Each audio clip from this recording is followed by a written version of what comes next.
Hello, welcome to another book review. This book review is about Machado de Assis's Epitaph of a Small Winner. 1. The death of the author. I hesitated some time, not knowing whether to open these memoirs at the beginning or at the end, i.e., whether to start with my birth or with my death. Granted, the usual practice is to begin with one's birth, but two considerations led me to adopt a different method.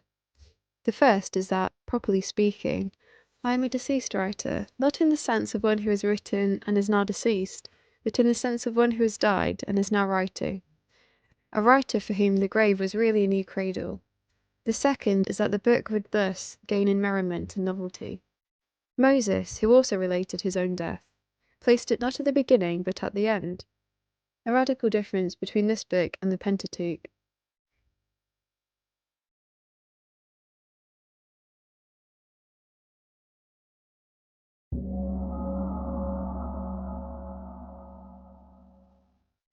Epitaph of a Small Winner is also known as the Posthumous Memoirs of Brás Cubas. It was written in 1881 by Joaquim Machado de Assis. Machado de Assis is nowadays considered to be one of the most prolific Brazilian writers, and in Brazil they really revere him and hold him to the standard at which he deserves, but I feel like in the West he's not as famous or not as well known, unfortunately. But yeah, at least in Brazil he's really respected and admired. He was born in Rio de Janeiro to a father whose parents were freed slaves and a Portuguese mother, making him mixed race. And he went on to become a civil servant, writing alongside his work.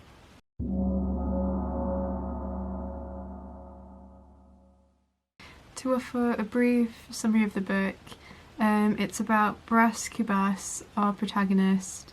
He begins the book by telling us that he's starting with his death and he's looking back on his life from the grave, talking about his failed romances and inability to rise in his position at work and things like this. And yeah, a lot of his failures and things in life and what he makes of those at the end of the book.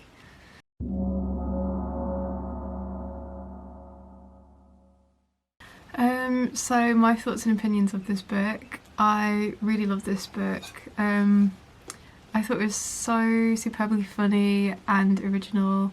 And when I looked at when it came out in 1881, I felt like it's really like prophetic, some of the things how it writes and some of the things it talks about. Like I don't know, I've not really read many books from that era that are so kind of absurd and surreal, as I say. Hand in hand with that, I realised after that it's one of Woody Allen's favourite books, which also shows because it's written in a very similar kind of I don't know, like realist, pessimist, but hilarious, similar kind of way. I think the structure of the book really helps mould this kind of quirky and erratic character of Brás Cubas, as well as just the solidifies the writing style that Machado de Assis uses.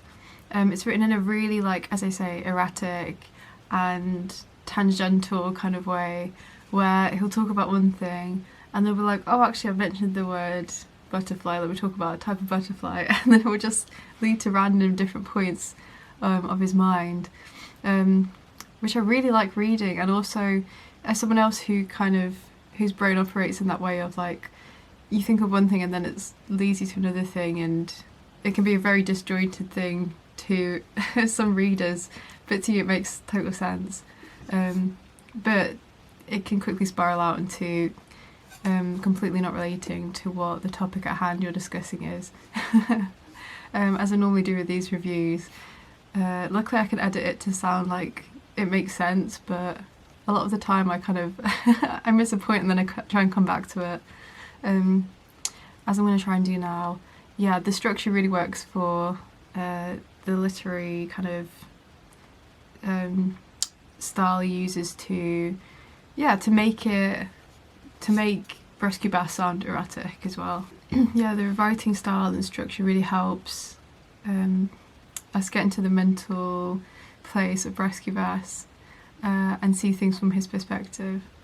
I mean, of course, like, it's also first person narrator, so that helps those as well, but yeah, just I think the humour and the wit with which he writes is just so, I don't know, it's just so on point and so funny, and yeah, you just literally catch yourself laughing so many times because it is genuinely funny.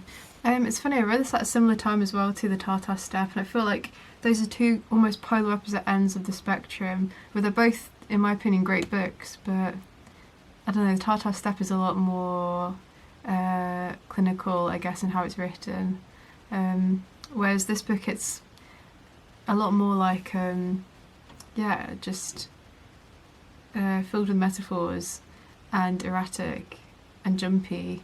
But yeah, they're both linked by that theme of looking over the course of someone's life and thinking about the mistakes and the things they've done wrong and their failures.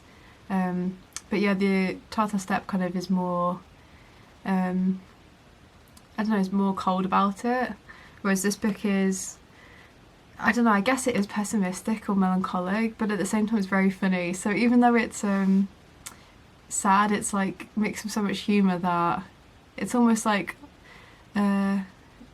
finding the joy in the sadness of someone's life and making it funny and finding a way to cope with life by making it funny, in a kind of, not even a dark humour kind of way, but in a just very I don't know, purposefully absurd kind of way, I guess.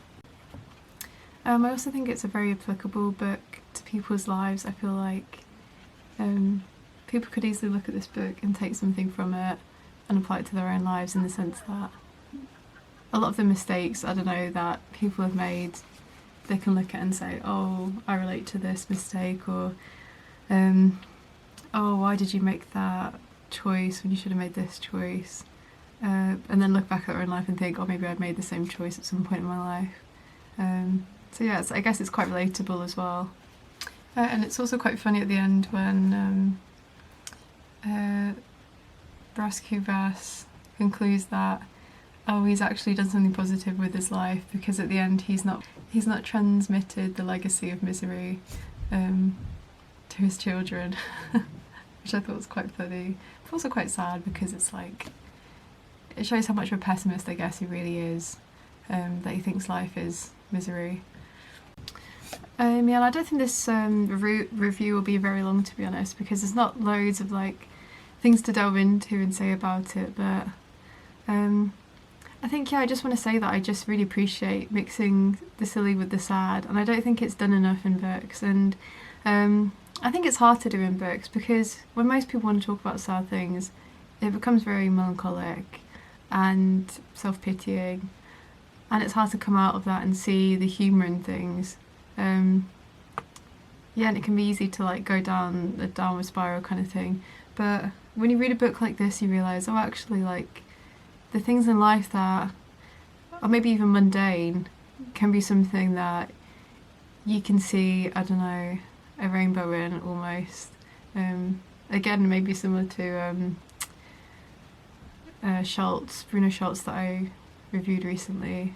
They both kind of look at things in a very, a super unique viewpoint, where things that can be completely unrelated can find some way to link together and fit in this ridiculous jigsaw puzzle.